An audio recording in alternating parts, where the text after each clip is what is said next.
Meus irmãos, paz do Senhor. Atos capítulo 2.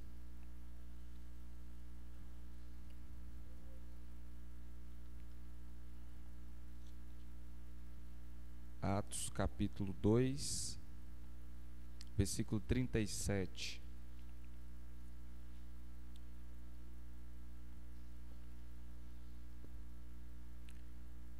E ouvindo eles isto, compungiram-se em seu coração e perguntaram a Pedro e aos demais apóstolos: Que faremos, homens e irmãos? E disse-lhes Pedro: Arrependei-vos e cada um de vós seja batizado em nome de Jesus Cristo em remissão de pecados e recebereis o dom do Espírito Santo.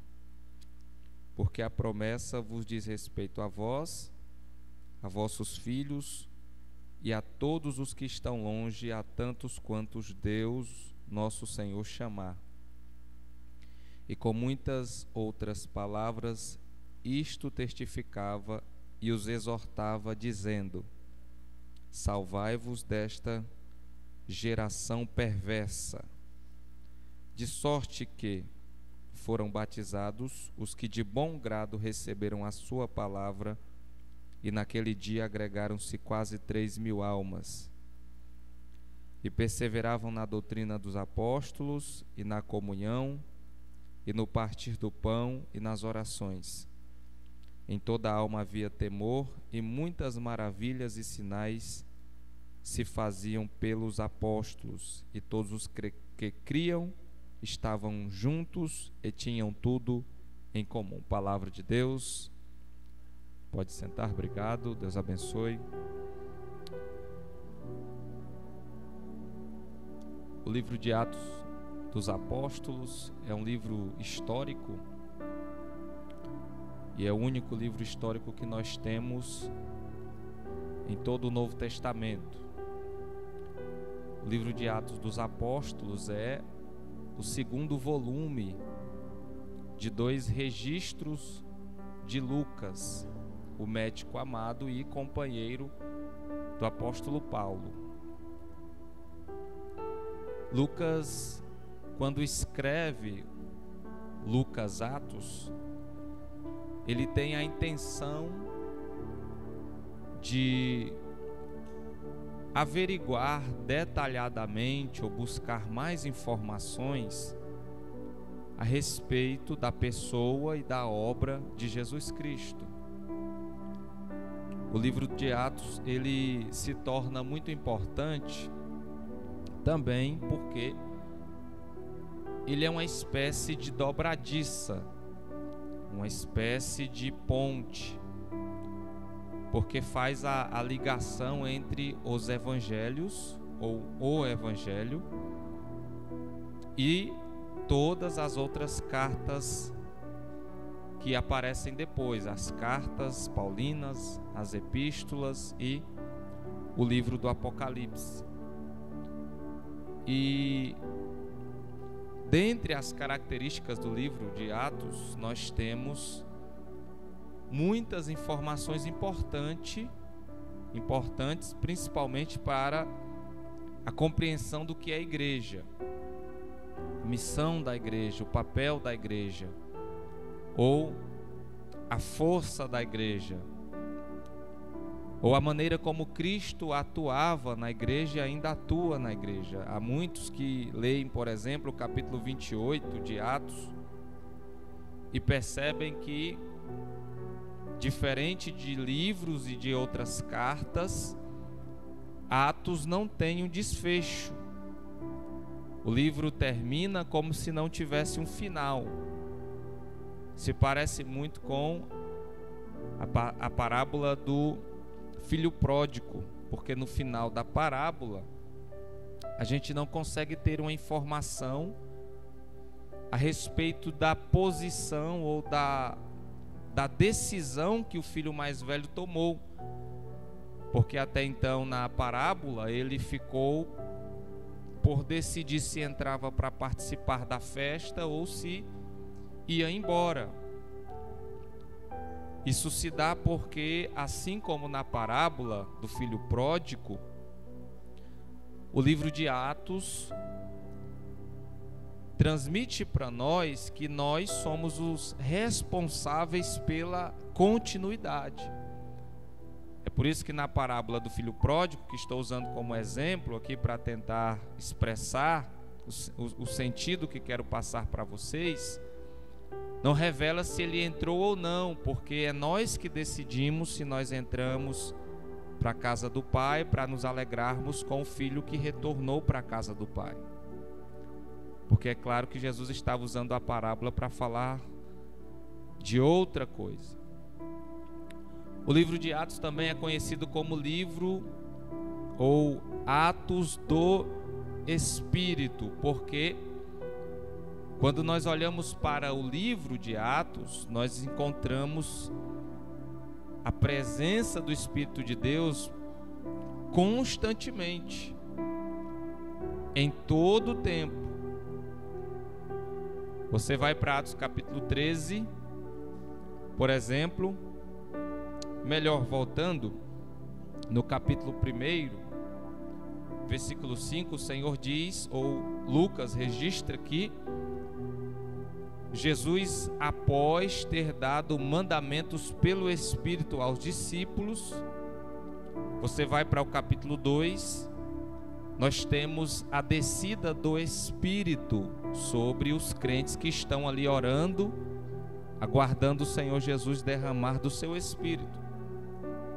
Nós temos nos capítulos 5 e 6 e 7 a expansão da igreja por obra do Espírito, principalmente através da vida de Estevão, que pelo Espírito consegue pregar uma pregação poderosa e no Espírito consegue também ter um vislumbre extraordinário.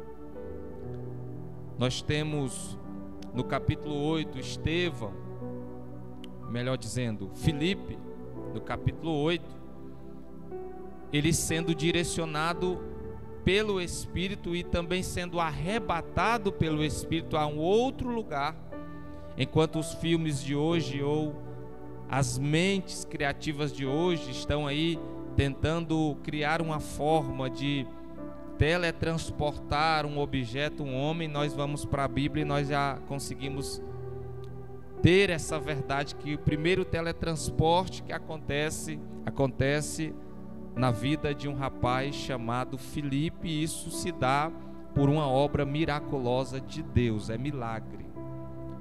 Quando a gente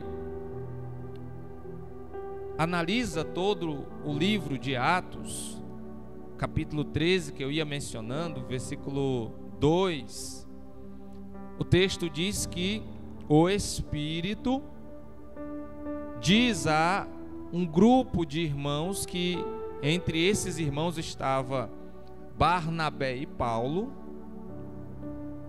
O Espírito diz: apartai-me ou separai-me Barnabé e Saulo para a obra que os tenho chamado. Então a gente percebe a atuação do Espírito Santo constantemente na igreja. E isso deve nos chamar a atenção porque a igreja ela não consegue cumprir o propósito de Deus, ou não conseguirá cumprir o propósito de Deus aqui na terra, se ela não estiver sob a direção e a dependência do Espírito de Deus. Atos capítulo 2 é também o capítulo do avivamento, como alguns conhecem, o capítulo da inauguração da igreja. Jesus havia dito que a igreja só estaria pronta depois que ela recebesse o poder do alto. E o texto diz que eles estavam orando junto com as mulheres, com Maria e alguns dos discípulos. E 10 dias depois que Jesus foi assunto aos céus, Jesus passou 40 dias aparecendo, instruindo, falando do céu, falando da missão, falando da igreja, falando do papel que eles deveriam desempenhar enquanto corpo de Cristo na terra. E o texto diz que Jesus deu uma ordem expressa para eles, dizendo: olha, fiquem em Jerusalém até que do alto sejais revestidos de poder. Ficar em Jerusalém, é interessante a gente entender que a minha vida cristã, ou o meu ministério, ou aquilo que Deus tem para me desempenhar na obra dele, precisa começar primeiro em Jerusalém. É em Jerusalém que eu vou me sentar para aprender, é em Jerusalém que eu vou aprender sobre comunhão, é em Jerusalém que eu vou ser instruído na palavra, que eu vou receber graça de Deus na minha vida, que eu vou receber dons de Deus na minha vida, para depois eu estar apto para sair. Aí Jesus diz: olha, fiquem em Jerusalém até que do alto sejais revestidos de poder. E em Atos capítulo 2, o texto que nós lemos, o texto diz que eles estavam orando. Perceba que é impossível receber algo de Deus, ou receber dons de Deus, receber graça de Deus, se eu não estiver cultivando uma vida com Deus. Eles estavam orando e por isso o céu estava preparando algo para dispensar sobre a vida deles. Se eu não estou buscando a Deus diariamente por meio da palavra, por meio da oração, ou se eu não estou consagrando a minha vida por meio da santificação, fugindo da aparência do mal, não adianta esperar nada do céu, porque Deus não vai dispensar nada sobre a minha vida. O texto diz que eles estavam orando e em um dia que parecia um dia comum, o texto diz que algo desceu do céu fazendo barulho, encheu a casa e todos os crentes ali foram batizados com o Espírito Santo de Deus. Deixa eu te dizer algo de Deus aqui para você. Nunca se acostume com o sagrado. Nunca vá a uma casa de oração, a um culto que vai ser prestado a Deus, pensando que vai ser mais um dia comum, pensando que vai ser mais um dia onde já sabe quem é que vai cantar um hino, já sabe quem é que vai pregar e acha que não vai acontecer nada demais. Se você entrar sim na casa de Deus, nada vai acontecer, mas eu tenho certeza que quem naquele dia foi orar com o mesmo sentimento do primeiro dia de oração. Hoje eu vou orar e eu estou apreensivo para que Deus faça alguma coisa naquele lugar. Alguém diz que quando eles foram ao cenáculo, desde o primeiro dia, eles estavam lá dobrando os joelhos e dizendo: Senhor, manda o poder daí de cima. E aí esse pensador dizia que Jesus estava lá de cima, intercedendo por eles junto ao Pai, dizendo: Pai, derrama o Espírito Santo sobre eles.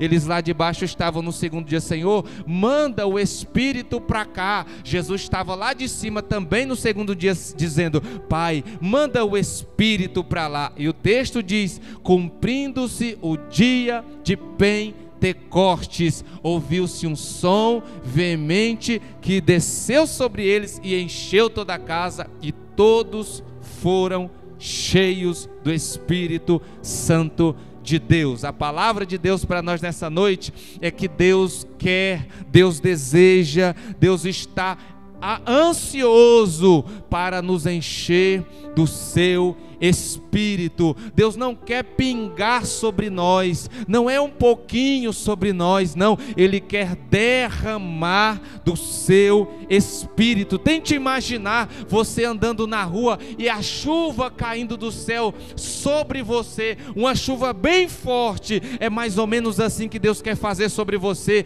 derramar do Espírito sobre a sua e a minha vida. Bendito seja o nome de Jesus.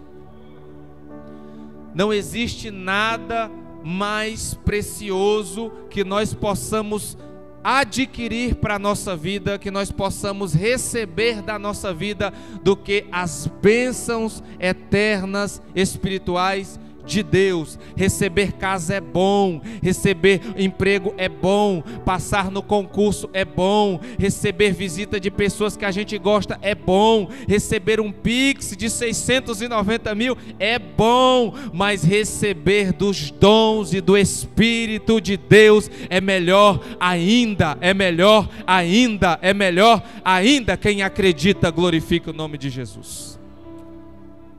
Oh, glória a Jesus. Talvez você não sabe, ou talvez você se esqueceu.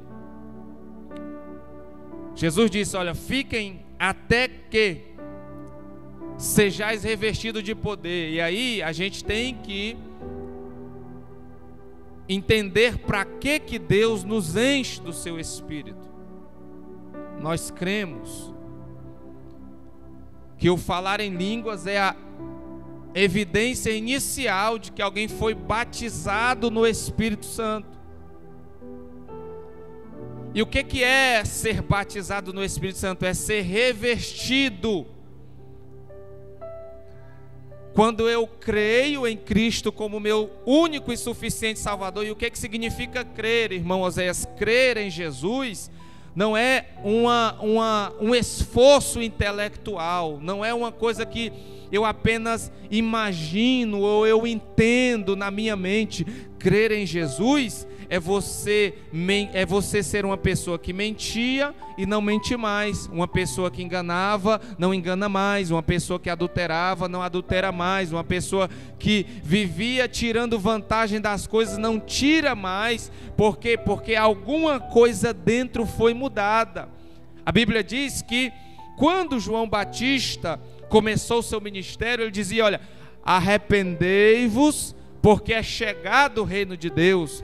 Jesus, quando começa o seu ministério, em Mateus capítulo 4, 17, o texto diz que Jesus percorria todas as aldeias e a região circunvizinha, pregando, ensinando e curando enfermos entre o povo. E Jesus dizia: arrependei-vos, porque é chegado o reino dos céus. O que Jesus está querendo dizer com arrependei-vos? Ele está dizendo: mude a maneira de pensar de vocês.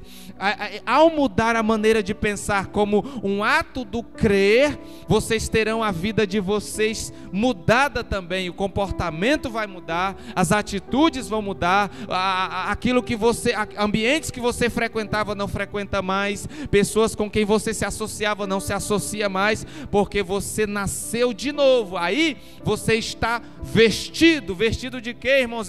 Do novo homem. Você despiu do velho homem, você abandonou as velhas práticas, Deus te vestiu de um novo homem. Quando Deus olha de cima para você, não vê o Oséias, não vê o irmão Núvio, não vê o presbítero Romário, ele vê a imagem do Filho dele em nós, o caráter do Filho dele em nós. E aqui em Atos 2, a mensagem é: Deus quer revestir vocês já foram vestidos, vocês foram instruídos, vocês já estão prontos para receber do meu Espírito, para serem revestidos. Por que eu preciso ser revestido? Eu preciso ser revestido porque tem lugares que eu só vou conseguir entrar se eu for revestido do Espírito Santo de Deus. Vai ter coisas que eu só vou conseguir fazer se eu for revestido do poder de Deus. Não adianta nada viver de aparência dentro da igreja,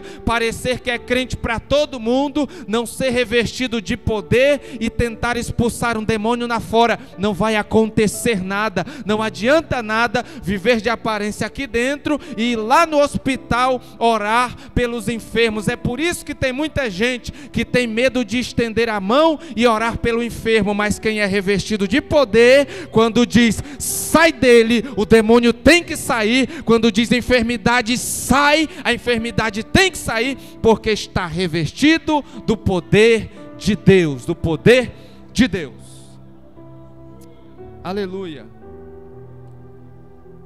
A mensagem do apóstolo Pedro, vocês leram, acompanharam a leitura, irmãos? Tem um texto aqui interessante.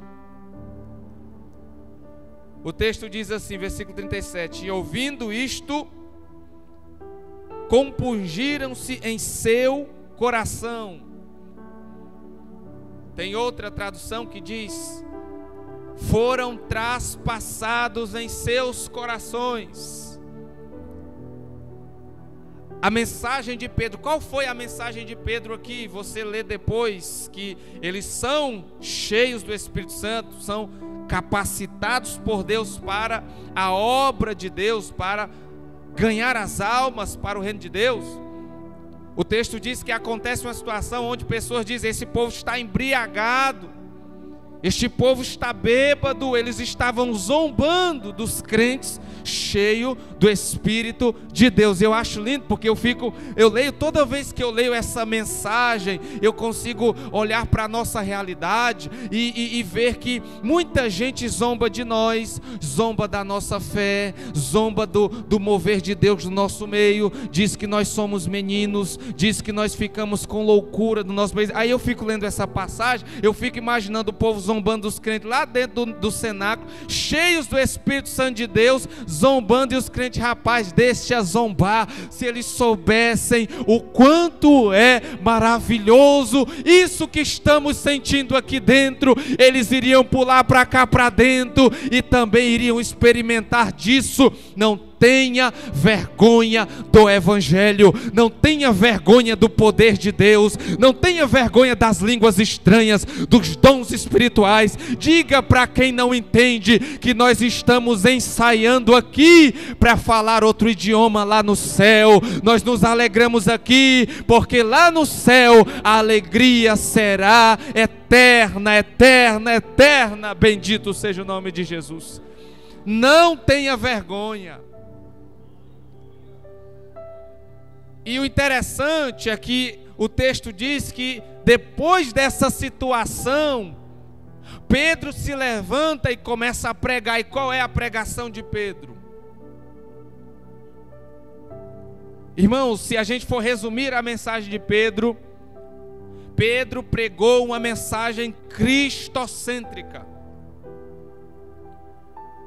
E sabe por que tem muita igreja por aí que está se perdendo? Elas às vezes estão lotadas, diferente dessa aqui hoje. Às vezes lá o culto de ensino hoje está cheio de gente, que não cabe gente nas cadeiras, mas a mensagem lá é uma mensagem que massageia o ego das pessoas. Leonard Ravenhill já diz que quando um falso pregador prega uma falsa mensagem a um povo que não quer viver o evangelho de verdade, ele está adormecendo a mente dessas pessoas para que eles vão para o inferno com suas mentes adormecidas. E Pedro aqui se levanta para pregar uma mensagem cristocêntrica. E qual é a mensagem de Pedro? Cristo foi profetizado, Cristo veio em carne, Cristo morreu, Cristo ressuscitou, Cristo está sentado à direita de Deus. Nós não precisamos de invenção,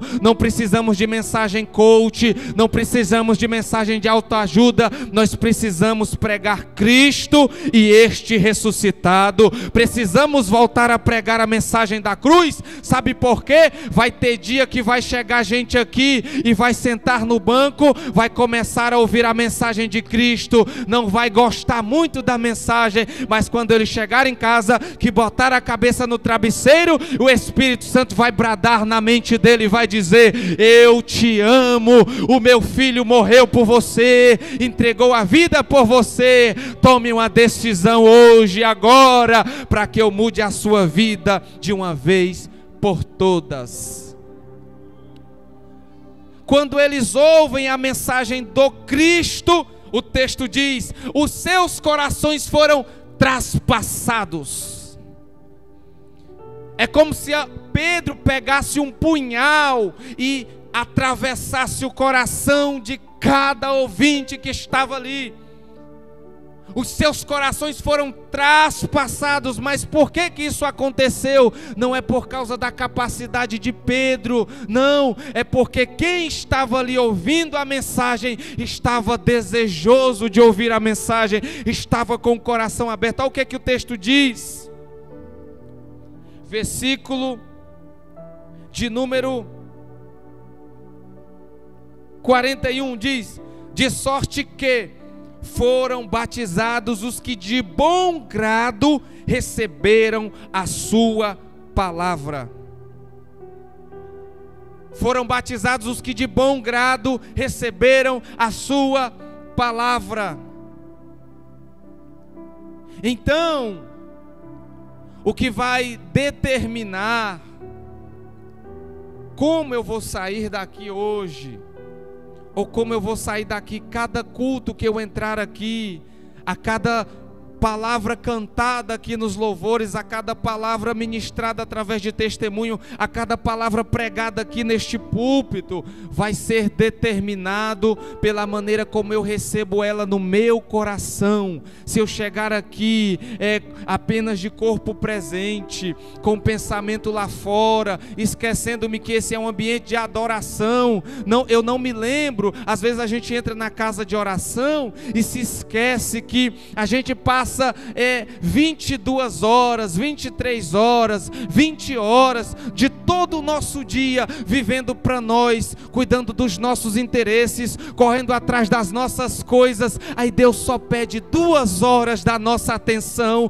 Ele só pede 2 horas da nossa adoração, e Ele garante para nós, não 2 horas, não 3 horas, não 4 horas. Deus, Ele está dizendo para pessoas aqui que se nós entrarmos todas as vezes na presença de Deus da maneira correta, nós teremos problemas resolvidos para todo sempre na nossa vida. Coisas serão feitas na nossa vida, cadeias serão quebradas, portas serão abertas, a cura vai ser dispensada, o céu vai se abrir sobre a nossa vida, o céu vai se abrir sobre a nossa casa, o céu vai se abrir sobre cada um de nós.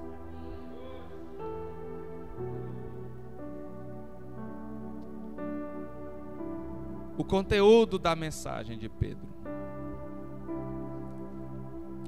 Estamos vivendo dias difíceis, meus irmãos. Eu estou encerrando.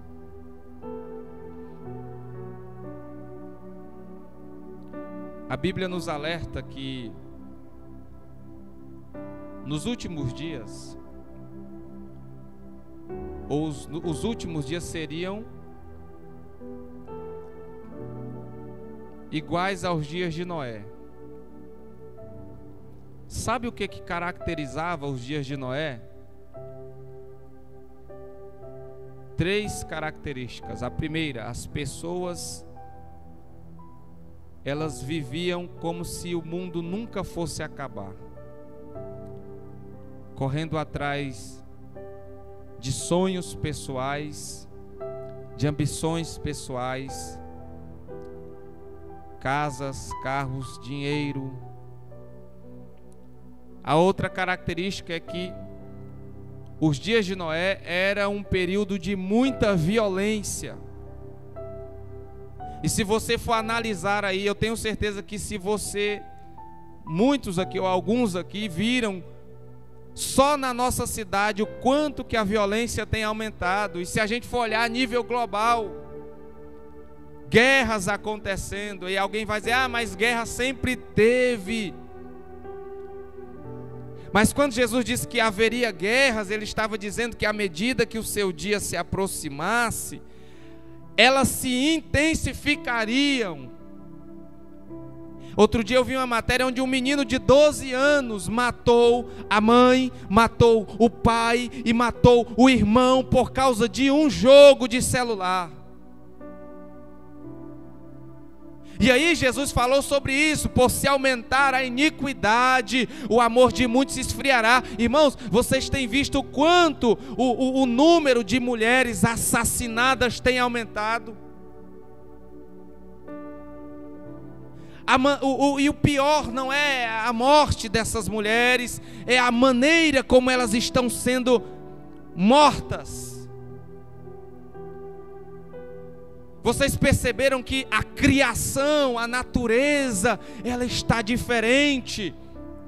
Aonde as geleiras estão, nós temos Em alguns lugares as geleiras estão derretendo, aonde nunca teve terremoto está tendo, aonde nunca teve tsunami está tendo, e esse calor exagerado que está tomando de conta do planeta, e as pessoas estão dormindo.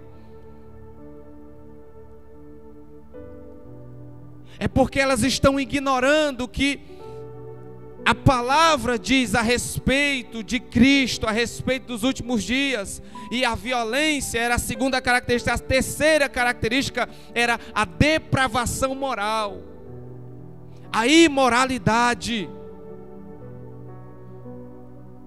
E nós passamos o dia, irmãos, absorvendo sujeira para o nosso coração, através de um celular, por exemplo. Você sabia que a Bíblia ela pode ser lida, toda ela, em 70 horas? Se uma pessoa pegar para ler a Bíblia todinha, em 70 horas, ela consegue ler a Bíblia inteira. Se você ler mais ou menos 15 minutos de Bíblia por dia, em menos de um ano você lê a Bíblia. Mas nós não queremos buscar a Deus, nós não queremos ter comunhão com Deus, intimidade com Deus. Nós queremos o céu de Deus, as bênçãos de Deus, os recursos de Deus, o livramento de Deus, a provisão de Deus. Mas Deus está dizendo para nós que se nós não limparmos as nossas vestes, se nós não nos convertermos de verdade, nós não iremos habitar as mansões celestiais com Deus e com seu povo. Essa é a verdade. E não é a verdade porque eu estou falando, é a verdade porque está escrito na palavra de Deus. Irmãos, a coisa mais extraordinária que você vai ver na sua vida, dentro de uma igreja, ou por meio de uma ação de Deus na vida de alguém, não é o recebimento de coisas. A coisa mais maravilhosa é Deus pegar alguém que a sociedade desprezou, que está nas drogas, que está na prostituição, que todo mundo diz não vale nada, e Deus pegar essa pessoa, transformar ele, regenerar ele, trazer ele para dentro da igreja, enchê-lo do seu espírito e conduzi-lo à eternidade com ele para todo sempre. É por isso que Cristo morreu, é por isso que Pedro está pregando, é por isso que a igreja está de pé até hoje. Nós devemos conduzir as pessoas a Cristo. As pessoas precisam se arrepender dos seus pecados, abandonar a imundícia e se converter ao justo, ao Salvador das suas almas. Se coloquem de pé.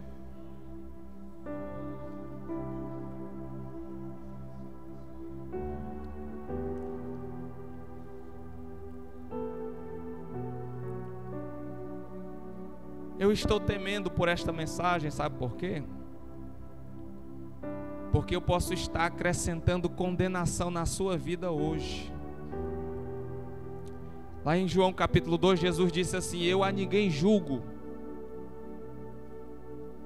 A palavra que eu prego há de julgá-lo naquele dia. E às vezes nós condenamos as pessoas que nós conhecemos, até dentro da igreja mesmo, por causa de pecados carnais, por causa de vícios. E às vezes nós cometemos pecados no espírito, pecados espirituais. Quais são? Orgulho, soberba, vaidade, ódio. Às vezes isso está enchendo o nosso coração. E o intuito da pregação de Pedro, irmãos, é justamente fazer com que o seu público possa se livrar de todas essas coisas. Irmãos, esses dias eu estava meditando lá no meu serviço, e como Deus tem me ensinado coisas ali. Tem gente ali que ela faz o papel de Satanás ali dentro da empresa, tem prazer de prejudicar as pessoas, de dificultar a vida das pessoas. E eu fiquei pensando comigo mesmo outro dia e orando no meu espírito, eu falei: Senhor, quantas vezes eu já não fui assim, e a gente não ganha nada com isso. O máximo que a gente ganha falando mal de alguém, criticando alguém, prejudicando alguém, é arruinar a vida daquela pessoa, é ficar mal diante de Deus. E eu orei: Senhor, purifica meu coração, limpa meu coração. Eu quero ser um crente de verdade, eu quero ir morar no céu, eu quero ir habitar na tua presença para sempre. Feche os seus olhos. Espírito de Deus, Espírito de Deus, eu sei que o Senhor está aqui. Espírito Santo de Deus, eu preguei a palavra do Senhor, e eu sei, Espírito Santo, que o Senhor vai confirmar, vai selar no nosso coração o que foi pregado aqui nesta noite. Eu te peço, Senhor, começa a trabalhar na nossa vida agora, começa a arrancar, Senhor, do nosso coração tudo que não presta, tudo que de ruim está entulhado nos porões da nossa alma, Senhor, lá no lugar mais oculto, aonde ninguém vê, o que ninguém sabe. Espírito de Deus, vai lá agora e arranca agora, pelo poder do nome de Jesus, arranca o ódio, arranca, Senhor, o desânimo, a tristeza, Senhor, a angústia, Senhor. Toca agora na alma dessa pessoa e purifica, Senhor. Dá alegria, Senhor. Dá, Senhor, ânimo, em nome de Jesus, em nome de Jesus, em nome de Jesus, em nome do Senhor Jesus. Deus abençoe sua vida, em nome de Jesus.